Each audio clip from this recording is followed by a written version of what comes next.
Okay, so you're interested in sim racing bundles around the $500, $600 mark. So the Fanatec CSL DD, the Thrustmaster T598, the Moza R5. There's so much competition at this price point, and it is the price point in sim racing that I find the most interesting because there's so much competition and there's so many compromises. So I've got a new addition here to this competitive era of sim racing, which is the Asetek Initium bundle, literally revealed today, and I've got it here, and I'm going to unbox it. And the focus of this video is going to be my honest thoughts, opinion, but also presentation so you can make your own mind up of what the quality is like of these products, because we know the pricing is just competitive between everyone here. And just to explain how competitive, there's a lot of discounting that goes on.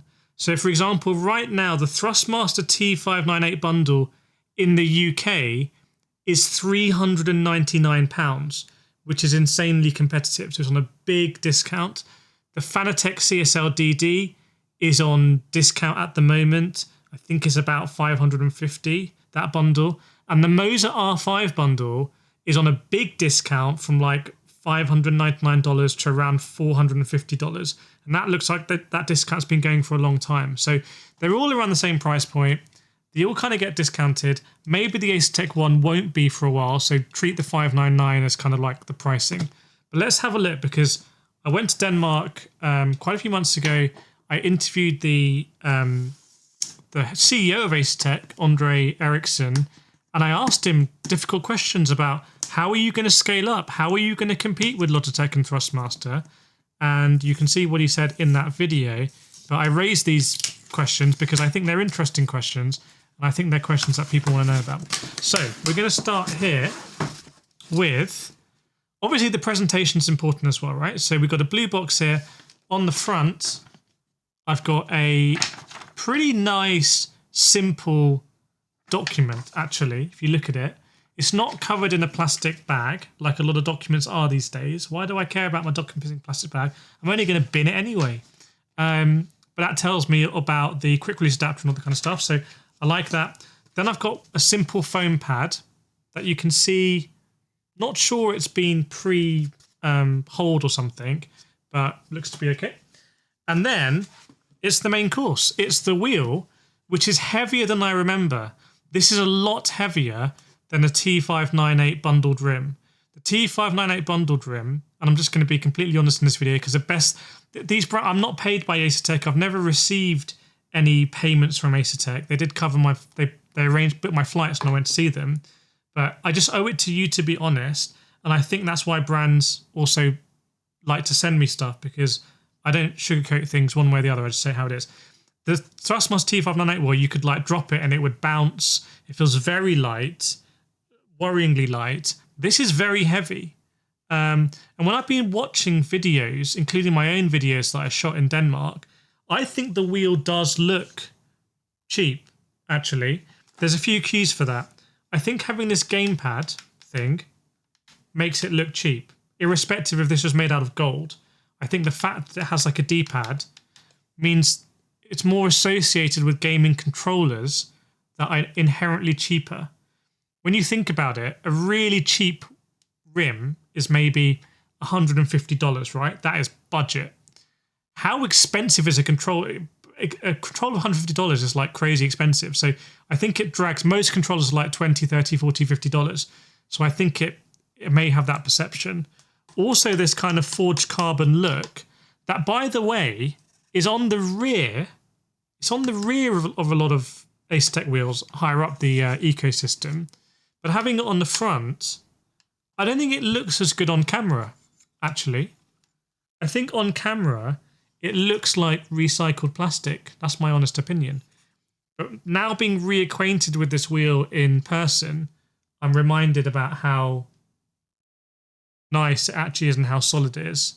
But let's have a look at it a bit more detail, like the shifters and stuff, because they did sound a bit kind of clicky in some of the stuff I recorded. I'm just going to empty the box here. So I got some stickers, and I got hopefully the carbon fibre tweezers.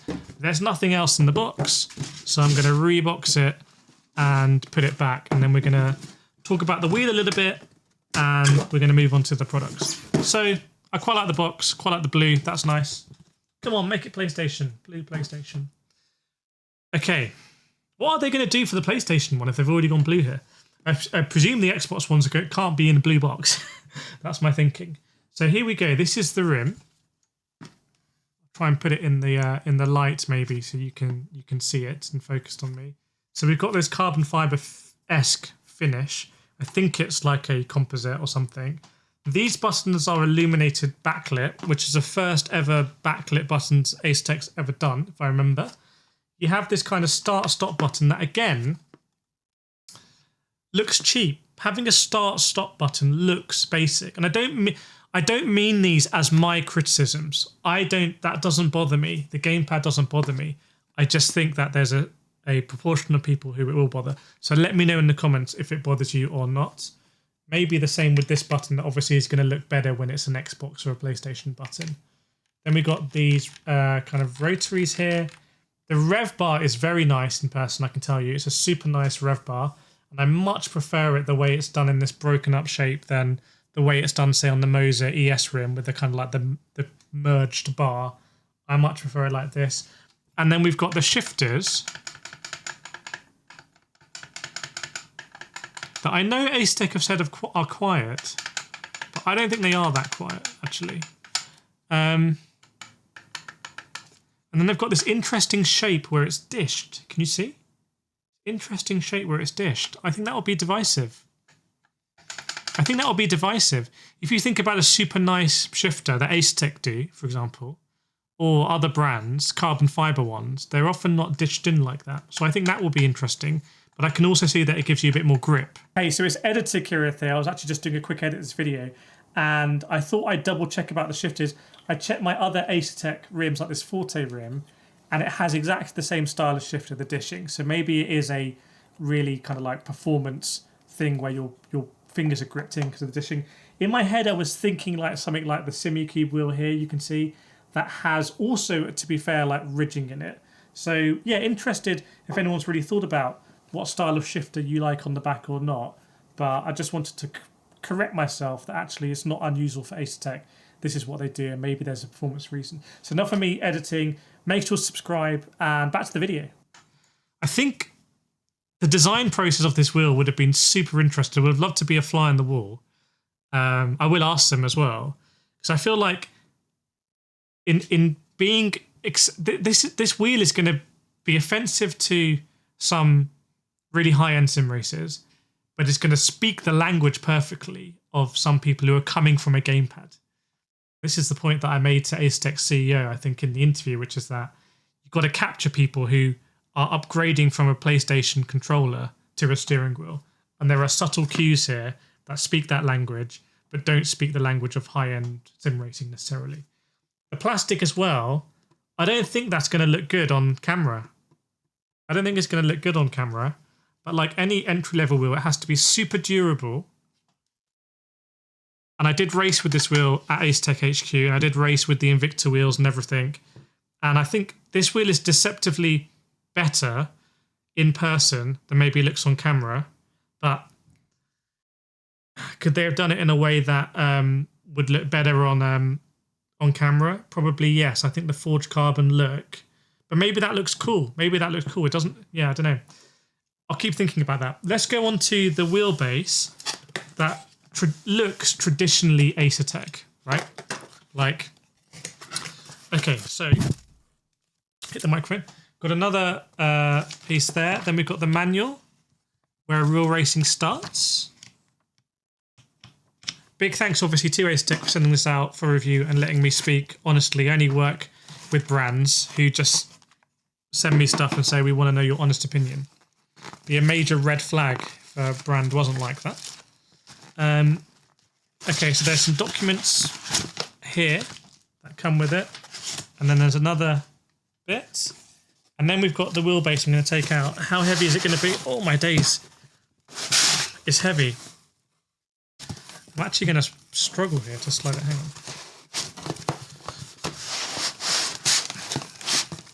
Put a laughing emoji in the comments if you remember me unboxing the Fanatec CSL Elite on this channel about 5 years ago and dropping it on the table.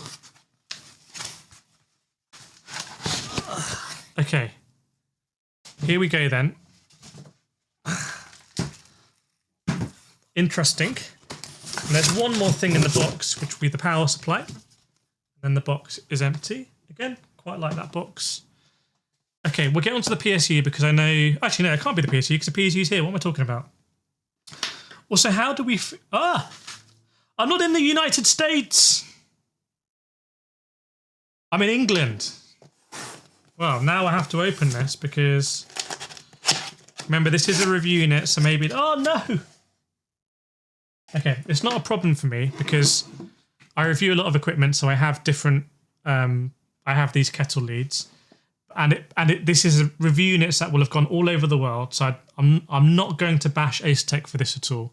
Just noting that I have a American or European kettle lead, but that's not a problem for me. And yeah, I would hope it's not going to be a thing in the version that you buy.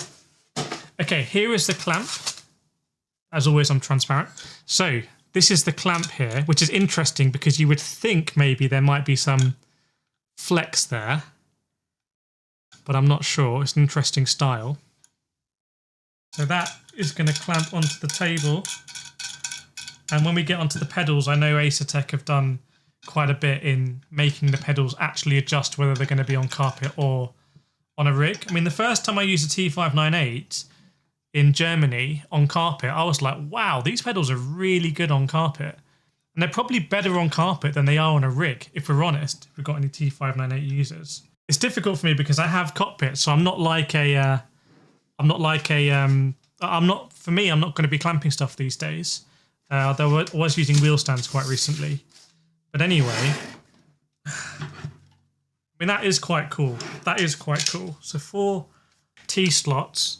By the way, the T-slot thing, you have to literally be a magician to like work out where the T-slot is. It's like some mad riddle that I'm not very good at. So I normally just do 3 of them. Okay, so this is the Initium wheelbase. It's bigger than the Moza R3. It's shorter than a Forte or an Invicta base. I quite like the look of it. It's even got the stamped Asetek on the back. I feel like they haven't really compromised here. It's controversial, obviously, let's just be honest, with the boost pack situation, because if you want to up it to 8 Newton meters, you have to buy an extra boost pack. That will be more expensive than just the generic price of a PSU. Whether these brands really care whether you just get a generic PSU, I'm not sure. Probably affects the warranty, but they can't, from their perspective, they can't give a warranty if you get a dodgy generic power brick. So it's kind of, and then is it better that most people maybe won't care about it, but for the people that do, there's an upgrade pass. There's many different ways of looking at this. I don't think it's as simple as it appears. But anyway, there's 5.5 with this one. It'll be 8 Newton meters with a bigger one. So just so you know. And on the back, we've got a nice red on-off button. Whoa, 5 peripheral. How many peripherals are you going to have? 5 USB peripherals, PC console USB-C. So it's got a console on it. And a power thing here. And then we've got the screws that we need, just 4 screws and an Allen key. Absolutely love it. And we've got the USB-C that goes to the PC or the console. Okay. Now, I know that you're going to want to see me try and do this. So let's see. On the Asetek system. Remember, Asetek took a license, or they acquired, I can't quite remember, intellectual property from Simucube back in the day. So that's where this all come from. Okay. What do we think then? Is it just a go all the way? It is a go all the way. See, I think that looks better than it sometimes looks on camera. I think I'm looking at a preview here. It looks decent. I just think that faceplate is going to be like, it's going to divide opinion. So I respect them for doing something different. I wonder also if you can upgrade the shifters and things like that, because they do talk a lot about modularity. I think there's 19 products on their Initium site. And by the way, like every brand, if you want to see the best prices, go to www.simracingdiscounts.com, maybe /Asetek. There might also be discount codes there. I think there's a standard 5% discount code for Asetek they give to all creators. So you do want to buy it, please use my one. It helps me out. Okay, let's have a look at the pedals now. By the way, I really like this packaging. Like, I like this packaging way more than I should. I feel like it's just useful. Like, you could put your laptop here. You could have breakfast on it. I don't know, like, I'm unreasonably impressed by this packaging, but it's super cool. Okay, so let's see how it's going to look. Gonna unbox it. Oh, okay. Okay. I'll tell you what. I've unboxed a lot of pedals in my time. High-end pedals. I've unboxed the Asetek Invicta pedals, for example. The SimuCube Active pedals I've unboxed on this channel. That also come in really interesting packaging. I think this packaging is super cool. It's like the pedals are being presented to you. Okay, so I think this is also controversial. I've seen your comments. You think it looks, or some of you, quite a lot of you maybe, think it looks plasticky. Okay? It's not an aluminium base like we've seen Thrustmaster do with their raceline pedals, etc. So let's have a look. Bring out the pedals. No likey, no lighty. Pedal set manual. It's a very interesting story about... Anyway, that's for another time. Let's get these out. Okay, so we've got a spring. We've got the USB-C to the wheelbase. We've got another spring. We've got some manuals in the top.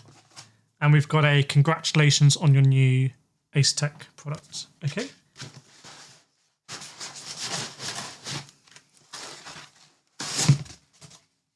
Does look kind of lonely not being a three-piece set, but all about costs, right?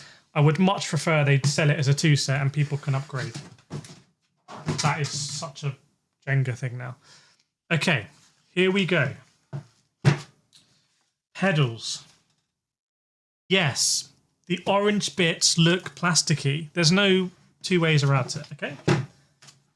However, Asetek say this can handle a hydraulic pedal.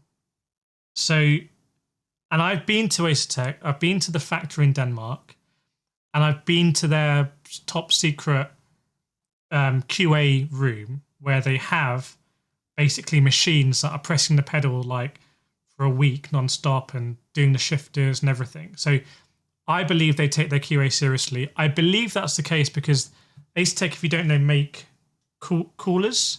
Well, they had like the patent on basically all liquid coolers, if I remember. So basically every liquid cooler in a PC like this kind of was designed or made by Asetek or something like that. I'll probably have got it wrong. But essentially, these things can't afford to go wrong. They're very heavily tested, and I think they have the same DNA when they test products. I also think a lot of people aren't going to believe them. Like, you know, if people think that they look plasticky. Let's have a look. So they're very light as well. Like, I feel like the wheel might be heavier than the pedals, which again is interesting. So I know there's a way that you can invert the pedals around that you might always see on the camera, but it has a couch icon. So this is in couch setup and you can change it to a rig setup. It's got lots of mounting holes. Reminds me of TLCM's this underneath, to be honest. We've got all these mounting holes. I can also see exposed stuff on the motherboard that says brake upgrade, clutch sensor. That's just a note, that's not an upgrade, but brake upgrade has a little port. There's also a little USB-C socket here. So yeah, there is a lot of upgradability. It's a big investment by Asetek here. It's a big risk by Asetek. So a lot of money spent on designing these products that they hope people are going to use for many years. I've got to be honest, like I'm always honest, and I'll caveat this by saying I did use this extensively in Denmark, and I did lap really close to my times on the Invicta. I'm surprised that they've used the same finish on this pedal as on the base plate. I'm surprised by that because it just makes it look like, oh, it's all the same. It's all the same material. I wonder whether they could have gone, for the sake of it, aluminium faceplate or something. But I think they believe in this composite. They say it's a very good composite material and it's strong and it's stood up to their stress tests. And I think this might need to be one of the things where, if we're honest, it's going to put people off, this new material, because new things do, right? And it might be a case that when people see it in the wild, and people are like, yeah, I have no regrets about buying my Asetek Initium bundle. Like, it's just held up really, really well. Like, for example, people say about Logitech G Pro. People say about Logitech G Pro, like, yeah, it's been absolutely fine, no issues. That is generally their thing with it.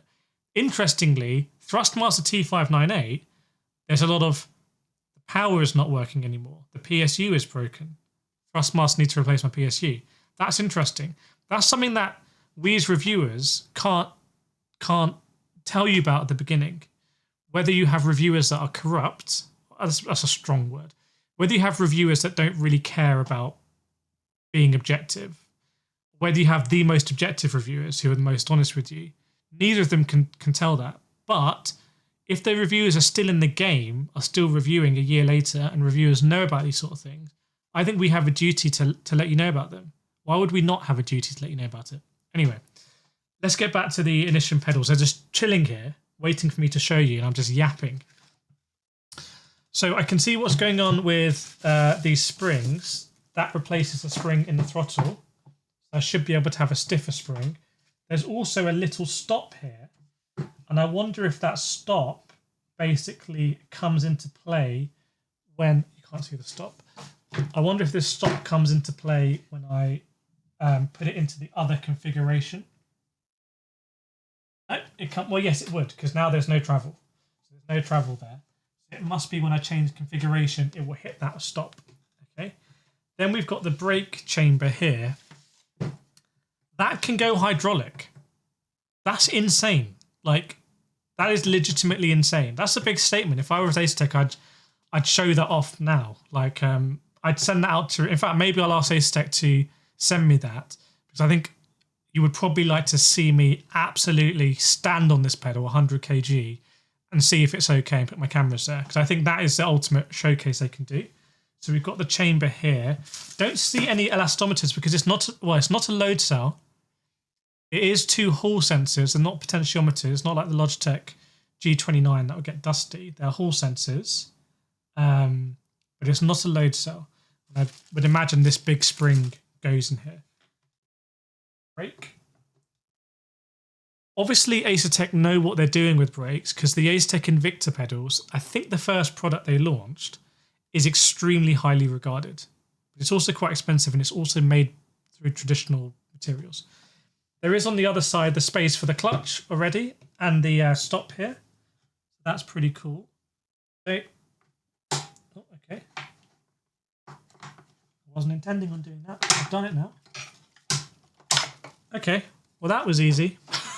So this is the brake assembly, and I guess... Okay, that was easy. I guess this is the spring in it here. Yep. So why don't we change the spring over? See, the manual's in the bin. So I need things to be really idiot-proof. Like, really. My standard of idiot-proof is quite high.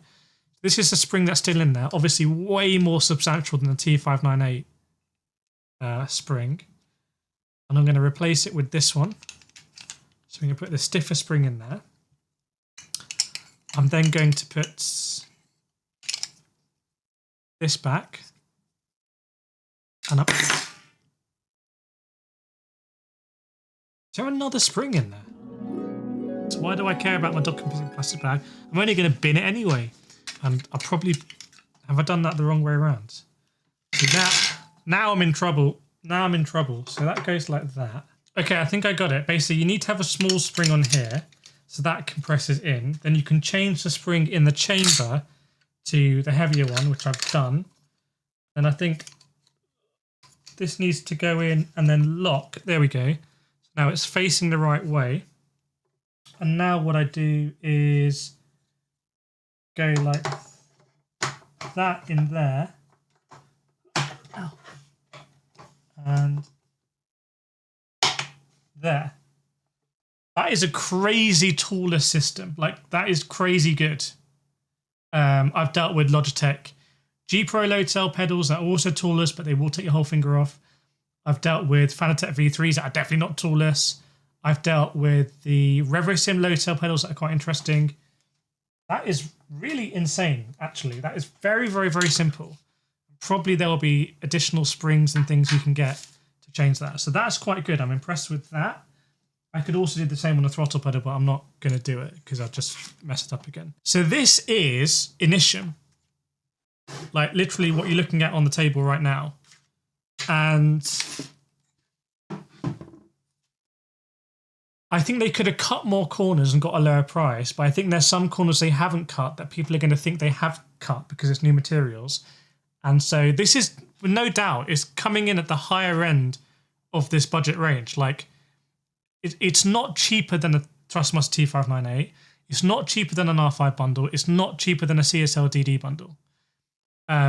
It's going to be at the premium end of that range. However, these pedals, and I'm going to do full testing in future videos on the rig, and I'll do it on carpet as well. You know that I think the Raceline pedals are the weak link of the Thrustmaster T598.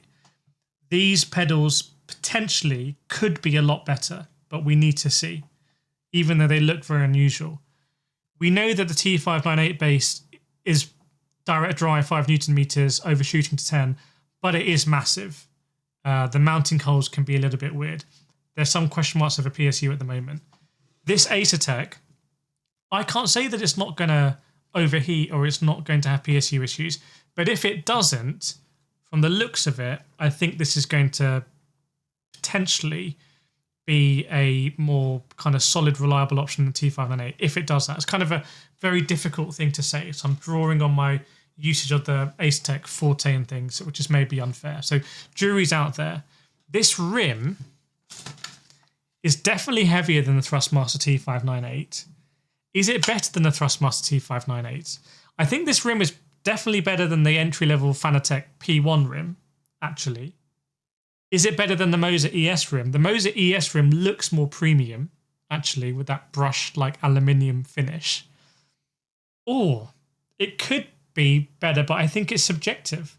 Maybe quite a bit of this is subjective, apart from the upgradability going to, say, the hydraulic on this or going bit by bit. It's very, very, very interesting. I'm really happy that Asetek are in this space because I don't feel like they're used to, with La Prima, Forte and Invicta, they're used to knowing this is what we can do with an Invicta wheel. We can mill the whole thing out of a block of aluminium and we can handcraft it in Denmark, not build it out in the Far East, and it's going to cost a lot of money. Or we can do a Forte Formula wheel with a screen on it that's not going to be milled from a block of aluminium, but it's still going to have a really nice screen and shifters, etc., and it's going to be significantly cheaper.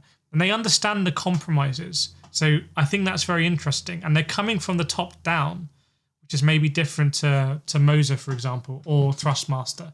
But it's your comments that are the most valuable thing here.